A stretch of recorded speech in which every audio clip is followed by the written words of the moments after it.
안녕하세요. K입니다. 오늘의 주제는 걷기에 대한 것인데요. 그 중에서 숲길 맨발 걷기의 힘에 대한 것입니다. 숲길 맨발 걷기도 자연 치유력을 높이는 것 중 하나라는 것을 알게 되었는데요. 바로 이 책 두 달 안에 아픈 곳이 나아지는 맨발 걷기의 기적에서 놀라운 힘을 찾게 되었습니다. 실천 방법은 신발을 벗고 맨발로 숲길을 걸으면 된다입니다. 나는 병 없이 건강하게 살고 싶다. 단지 맨발로 걸었을 뿐인데 성인병은 물론 수술로도 치유되지 않던 각종 병이 나았다. 맨발로 걸으면 오래된 병도 낫는 놀라운 기적을 당신도 경험할 것이다. 이렇게 나오고 있는데요. 저는 예전에는 맨발 걷기에는 아예 관심이 없었거든요. 무슨 맨발 걷기야. 발 아프게, 발 다치게 이렇게 생각했었거든요. 근데 걷기 자체에 관심이 가고 숲에서 걷는 것에도 관심이 가고 이전에 소개해드렸던 신발이 내 몸을 망친다. 그 책을 통해서도 좀 관심을 갖게 됐거든요.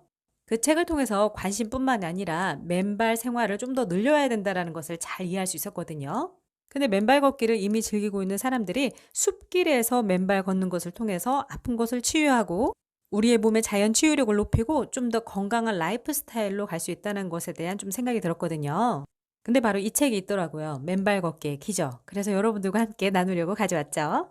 저자는 박동창님이신데요. 서울대 법대를 졸업하시고 고려대 대학원 석사, 한국외대 박사를 받으셨는데 금융산업에 종사하시면서 금융산업의 발전에 헌신하셨던 분이시더라고요.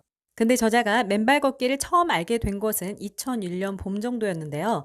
당시 폴란드의 은행을 경영하면서 받은 과로와 스트레스로 저자의 간 지수는 이미 100을 넘어선 지 오래였다고 합니다.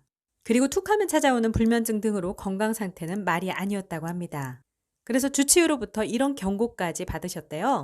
일 좀 덜하고 오래 살 것이냐, 아니면 죽도록 일하고 빨리 죽을 것이냐, 그것을 선택하라고 경고를 받으셨던 거죠. 이런 경고를 받으시고 얼마나 충격받으셨겠습니까? 그것도 외국인데. 근데 마침 그때 한국 TV 방송을 통해 어떤 사연을 접하게 되신 거예요. 가난 말기인 시한부 환자의 놀라운 치유의 사연이 방송되었다고 하는데요. 병원에서도 더 이상 손을 쓸 수가 없는 상태였나 봐요. 그러면서 어쩔 수 없이 퇴원을 하고 집에 누워 있으면서 삶을 마무리를 해야 되는 그런 시기를 보냈었는데 근데 그냥 집에 누워 있지를 않고 대신에 한 게 있었다고 합니다. 바로 집 뒤 청계산을 매일 맨발로 걸었다라는 거예요. 그랬더니 한 달이라는 선고를 받았었는데 한 달 후 죽기는커녕 정말 놀랍게도 기적적으로 오히려 석화되었던 간이 재생되고 건강을 완벽히 되찾았다는 사연을 접하게 되셨던 거예요. 와, 정말 대단하죠. 맨발 걷기에 정말 뭔가가 있다. 저도 이 부분을 읽으면서 그렇게 생각했는데 저자도 그렇게 생각을 하셨던 거죠.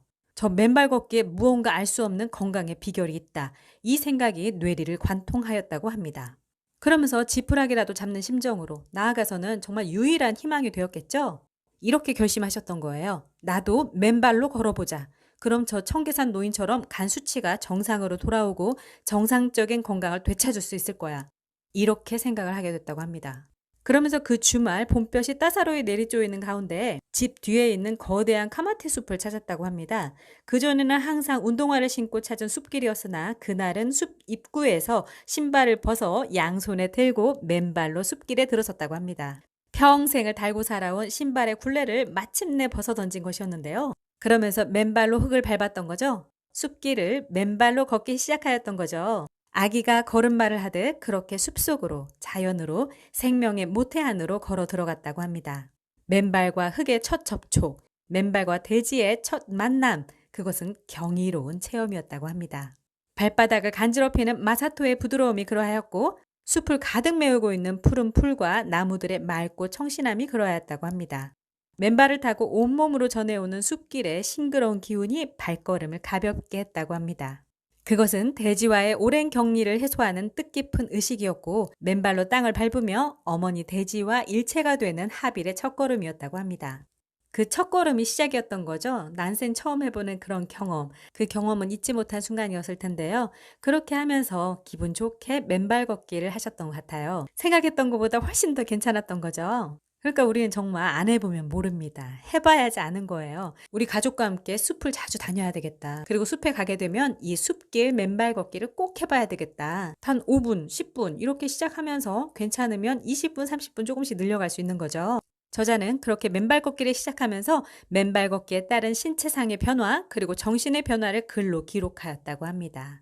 그리고 그 놀라운 변화의 이유가 무엇인지 연구를 계속하였던 거예요. 이번에 독서대학은 바로 맨발 걷기였네요. 그것도 숲길 맨발 걷기, 그것의 힘, 그것의 기적에 대해서 연구를 하셨던 거죠. 그리고 주말이면 숲에 앉아 글로 기록하였다고 합니다. 그 매일의 실천과 그 기록의 결과가 그로부터 5년 후 책으로 엮여 나왔다고 하는데요. 2006년 출간된 맨발로 걷는 즐거움이었다고 합니다. 그 책을 읽은 많은 사람들이 맨발 걷기의 치유 효과에 대한 인식을 새로이 하고 또 그 즐거움을 대중화하기 위한 창의적인 아이디어들도 구체화했다고 합니다. 대구의 어떤 독자는 경추 3번 수술을 받은 뒤 그 후유증으로 왼쪽 팔의 기능에 문제가 생겼었는데요. 맨발로 걷는 즐거움을 읽은 후에 매일 집 앞의 자갈길을 2시간씩 맨발로 걸었다고 합니다. 그러면서 놀랍게도 2개월 만에 왼쪽 팔의 기능이 완전히 정상으로 돌아왔대요. 그렇게 많은 사람들이 맨발 걷기의 치유 효과를 경험하게 되니까 계족산 황토길의 조성도 이루어졌다고 합니다. 어떤 회사의 회장님께서 이 책을 보고 만남을 청하여서 맨발 걷기의 즐거움에 대해 얘기를 나누셨던 거예요. 그러면서 맨발 걷기를 좀 더 많은 사람들에게 확산시키려고 방안을 찾아보겠다고 했대요. 그 결과 계족산 13km 임도에 황토를 까는 일로 구체화되었다고 합니다. 그 후 계족산 황토길은 대전시의 대표적인 관광지로서는 물론 누구나 가보고 싶은 맨발 걷기의 성지가 되었다고 합니다. 와, 이렇게 하나의 경험이 큰 뜻이 되고 그 뜻이 많은 사람들이 함께 나눌 수 있는 그런 결과로 이끌어졌네요. 그로부터 10년 후인 2016년 저자는 서울 강남의 대모산에 무료 숲길 맨발 걷기로의 초대라는 슬로건 하에 맨발 걷기 숲길 힐링 스쿨을 개설하였다고 합니다. 그렇게 해서 직접 맨발 걷기를 가르쳐 드리고 함께 맨발로 걷는 프로그램을 진행했었는데요. 한 사람이라도 더 맨발 걷기의 경이로운 치유와 힐링의 기쁨을 누릴 수 있도록 2018년 말까지 총 85회에 걸쳐 정기적으로 맨발 산행을 했고요. 그러면서 수많은 사람들이 참가하게 됐다고 합니다. 그 과정에 있어서 놀라운 사실들이 확인되었는데요. 바로 맨발 걷기는 치유한다. 당신의 맨발이 의사이다 라는 구체적인 사실의 재발견이었다고 합니다.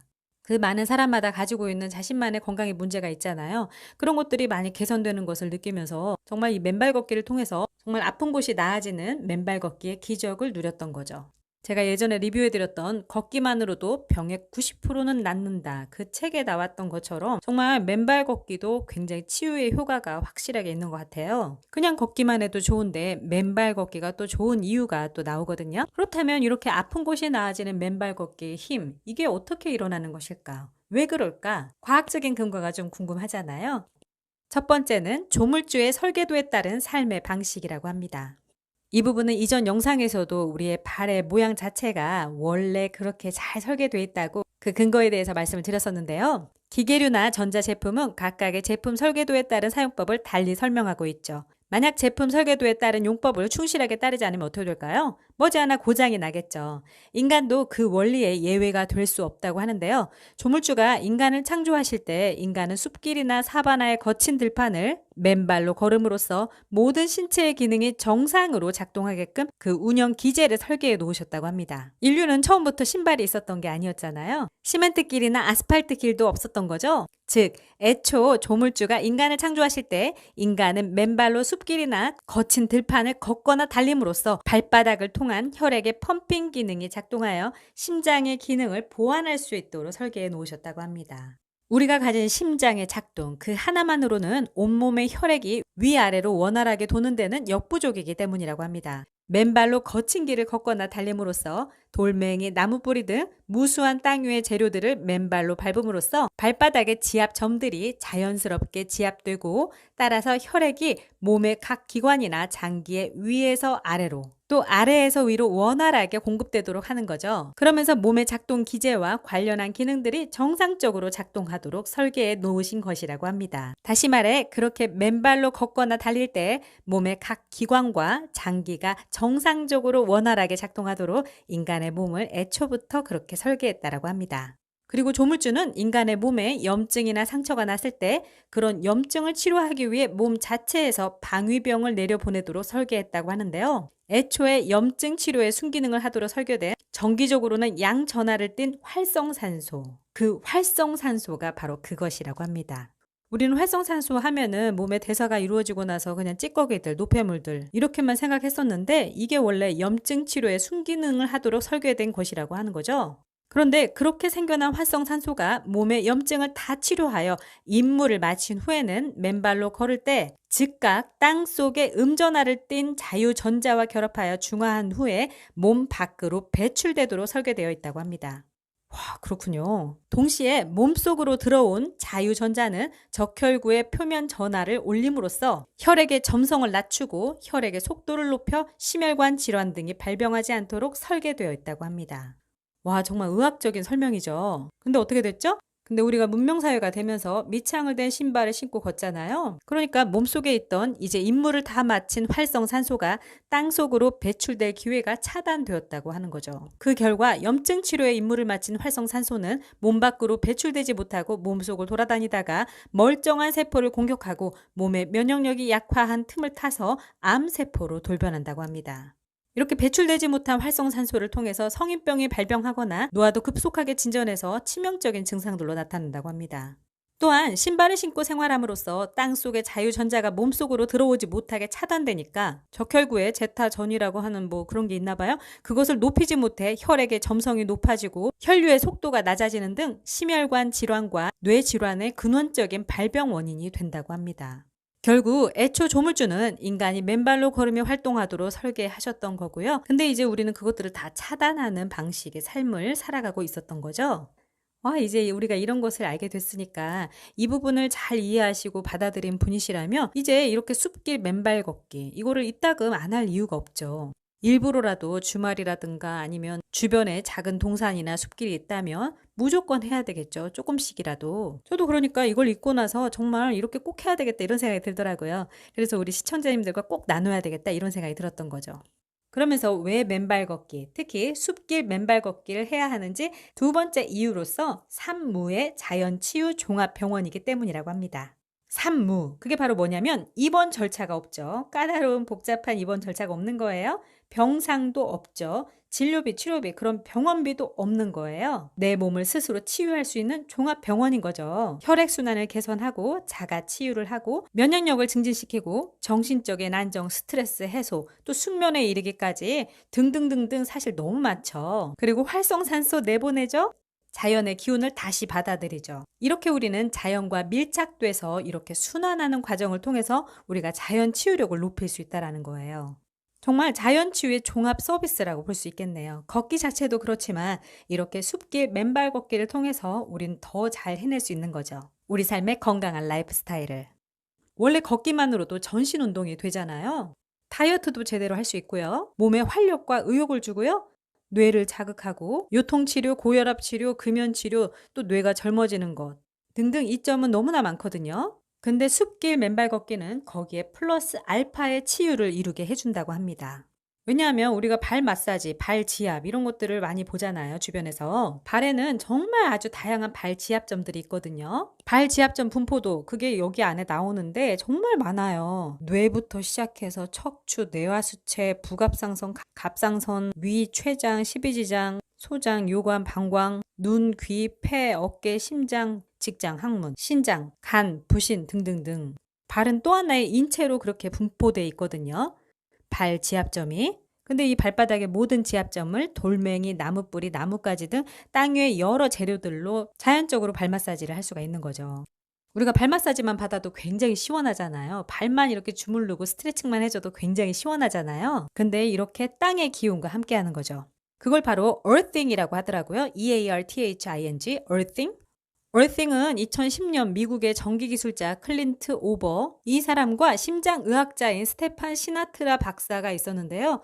이 두 분이 공동으로 저술한 얼싱이라는 책이 나오면서 이 전제가 증명되었던 거죠. 인체에는 전기가 흐르고 지구에도 전기가 흐른다. 대지와의 접촉으로 인체 본래의 전기적 상태를 복원하고 그로 인해 통증과 스트레스를 완화하는 것.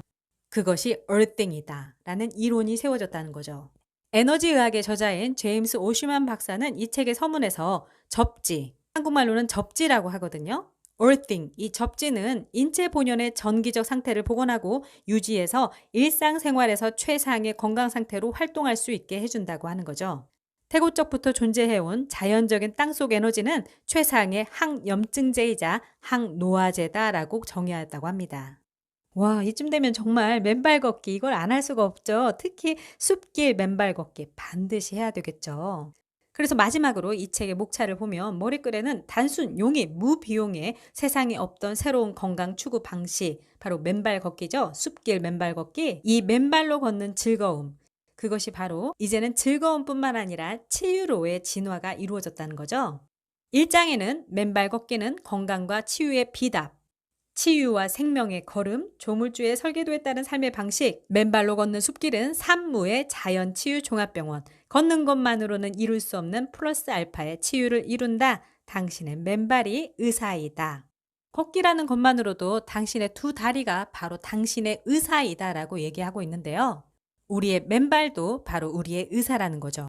또 맨발 걷기는 자연이 우리에게 주는 지압이고 마사지라고 합니다. 또 땅의 기운을 우리 몸에 흡수할 수 있는 거죠.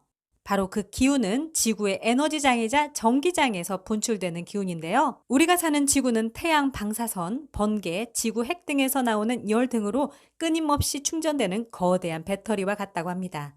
그런 지구가 방출하는 자연적인 전기적 에너지를 받아야 지구에 있는 모든 생명체가 조화와 균형을 유지할 수 있다고 하는 거죠. 그것이 바로 우리와 모든 동식물이 살아가는 지구 생태계의 본질이라고 합니다. 그래서 이렇게 2장에는 맨발 걷기 치유의 이론과 생리학적 근거가 나오고요. 3장에는 맨발 걷기의 경이로운 치유 사례와 치유 효과에 대해서도 다 나오고 있는데요. 구체적인 치유 사례들이 나오고 있습니다. 4장에는 맨발 걷기 2개월 치유의 가설과 놀라운 치유 현상도 나오고 있고요. 5장에는 숲길 맨발 걷기의 치유와 지혜, 감성의 미학에 대해서도 얘기하고 있습니다. 맨발 걷기는 바로 치유의 길, 지혜의 길, 수행의 길, 감성과 관능의 미학이라는 거죠. 우리가 숲길을 걸을 때 시각적으로, 후각적으로, 청각적으로 자연의 소리, 냄새, 아름다움을 느끼면서 그 즐거움을 자연의 선물로서 받을 수 있는 거죠. 그러면서 우리의 정신적인 풍요도 이룰 수 있는 거죠. 정신적인 안정과 평화를 담아올 수도 있겠고요. 우리는 삶에 대해 더 아름다움을 느낄 수가 있는 겁니다. 또 자연에 대한 아름다움도 느낄 수 있는 거고요. 정말 당장에 숲으로 달려가고 싶지 않습니까? 그리고 숲에 가게 되면 꼭 숲길 맨발 걷기를 하고 싶지 않으십니까? 단 5분이라도 10분이라도 꼭 맨발로 걸어보는 거죠. 저는 아들과 꼭 이렇게 하려고 해요. 제 가족과 함께. 그러면서 6장에는 맨발 걷기의 7가지 걸음 형태와 바른 자세도 나오고 있고요. 7장에는 겨울철의 맨발 걷기, 8장에는 맨발 걷기 안전 수칙과 사후 관리 및 유념할 사항도 나오고 있는데요. 맨발 걷기의 안전 수칙 6가지가 있어요. 간단한 준비 운동 당연히 필요하겠죠. 근육과 관절을 풀어줘야 되겠죠. 걸을 때는 눈앞 1~2m의 지면을 항상 응시하고요. 발걸음을 똑바로 수직으로 내디디면서 걷는 거죠. 또 사람들이 걷는 길 밖에 풀숲은 맨발로 들어가지 않는 거죠. 비탈진 경사면을 내려올 때 미끄러지지 않도록 특히 유의해야 하겠고요. 파상풍 예방 접종도 실시하는 것, 이것도 꼭 기억하시기 바랍니다. 맨발 걷기 후에 발 관리, 다시 발을 깨끗이 하고 피로를 풀어주는 것, 따뜻한 물에 조격을 하는 것 등 이런 방법들이 있겠죠. 맨발 걷기는 어린이, 청장년은 물론 노인층까지 다양한 효익을 제공한다. 성장기 어린이들의 맨발 걷기 효력에 대해서도 나오고 있고요. 또 자연을 자주 접하게 되고 자연과 함께 earthing, 접지를 하고 그러면서 얻는 감성적인, 감각적인, 에너지적인 모든 기운을 다 얻을 수가 있겠죠. 자, 이렇게 2달 안에 아픈 곳이 나아지는 맨발 걷기의 기적, 그 힘에 대해서 얘기를 나눠봤는데요. 어떻습니까? 이쯤 하면 정말 한번 해보고 싶지 않으십니까? 나는 병 없이 건강하게 살고 싶다. 단지 맨발로 걸었을 뿐인데 성인병은 물론 수술로도 치유되지 않던 각종 병이 나았다. 맨발로 걸으면 오래된 병도 낫는 놀라운 기적을 당신도 경험하길 바라는 거죠. 우리 저자분께서 자연이 준 힘으로 더 풍요로운 라이프 스타일을 만들어 가시기 바랍니다. 지금까지 케어였습니다. 다음 영상에서 또 만나요. 감사합니다. 안녕!